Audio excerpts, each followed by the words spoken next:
Nous avons appelé aujourd'hui à ce rassemblement pour demander tout d'abord la levée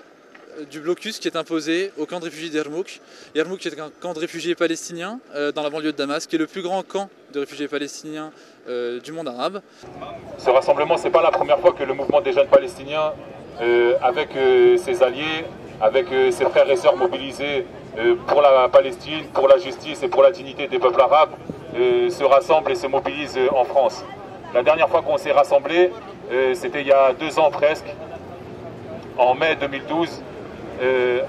autour d'un appel, l'appel des jeunes arabes pour la dignité et pour la justice. Et c'était le résultat d'un travail déjà entre jeunes palestiniens, tunisiens, syriens et de différents pays arabes, avec cette volonté justement de mettre en avant que la lutte pour la Palestine est indissociable de la justice et de la dignité pour l'ensemble des peuples arabes. Qu'à l'heure où certains voudraient nous diviser entre le camp de la résistance et le camp de la révolution, nous l'avons dit très clairement, nous ne choisirons pas entre l'un et l'autre. Nous sommes pour la résistance et nous sommes pour les révolutions, pour la justice et pour la dignité des peuples arabes.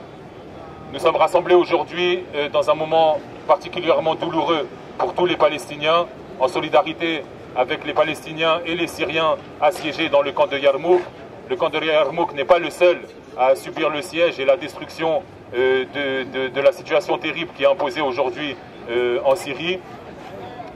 Mais en même temps, il était de notre devoir et de notre responsabilité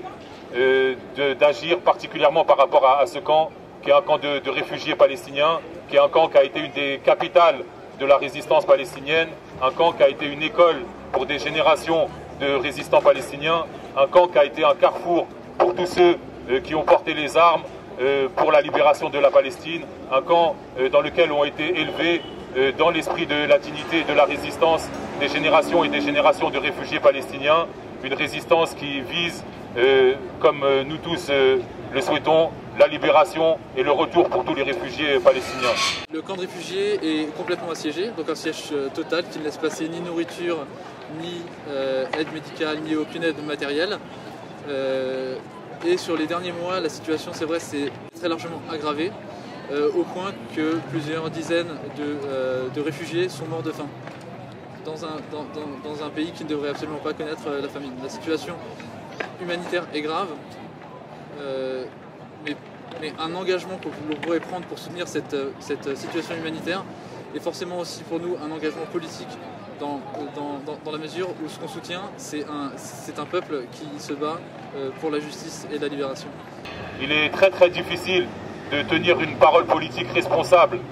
sur la situation en Syrie, qui ne renvoie pas aux clichés et aux divisions qui nous sont imposées. De plus en plus, on sent s'imposer parmi nous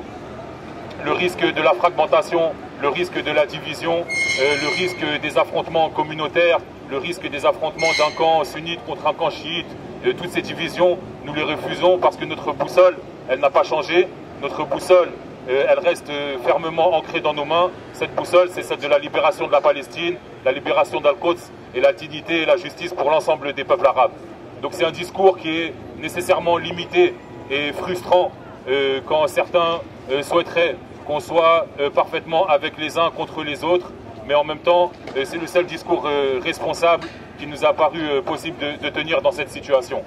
Et nous sommes évidemment, nous mettons en avant le fait que la situation dans le camp de réfugiés n'est en rien une exception à la catastrophe que connaît la Syrie depuis maintenant 3 ans. Le message que nous formulons aujourd'hui, que nous proposons à tous nos partenaires et à toutes les personnes qui se sont joints à nous pour ce rassemblement, c'est de faire l'effort de soutenir le peuple syrien dans sa vraie lutte pour la libération, pour la justice et pour la dignité. Nous sommes aujourd'hui dans une situation où les camps se cristallisent et où toute prise de position en soutien du peuple syrien doit se traduire par une prise de position dans un conflit polarisé entre 2 camps qui défendent leurs intérêts, souvent aux dépens de celui du peuple. On a voulu aujourd'hui que ce soit un rassemblement silencieux. C'est pour ça qu'on s'est contenté essentiellement d'avoir ces banderoles qui disent clairement le fait que pour nous,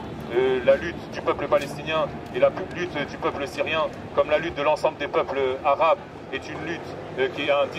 indispensable et indissociable. que nous demandons bien sûr la fin du siège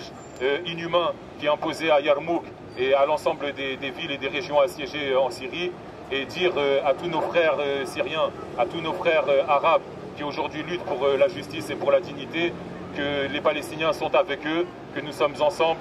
quoi qu'il arrive et coûte que coûte, et dire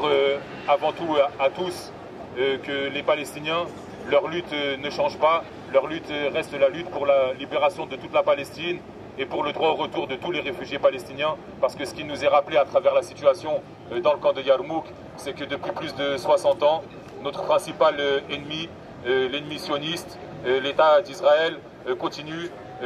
d'imposer une situation qui est une des principales sources de violence et de guerre et de conflits dans la région. Ne nous trompons pas d'ennemis, ne nous trompons pas de combat et soyons à la hauteur de nos responsabilités, tous ensemble, unis et solidaires.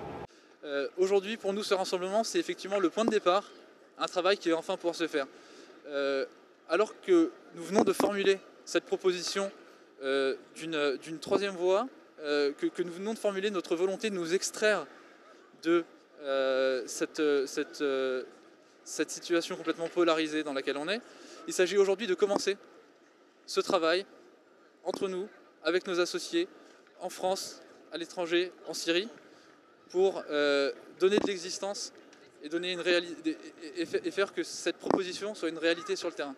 Donc effectivement, ce n'est que le début. Et l'appel que l'on a lancé aujourd'hui, c'est pour proposer aux gens de nous rejoindre sur cette position, pour construire à partir de là, et autant que faire se peut, partout où on est, soutenir le peuple syrien qui se bat aujourd'hui sur le terrain.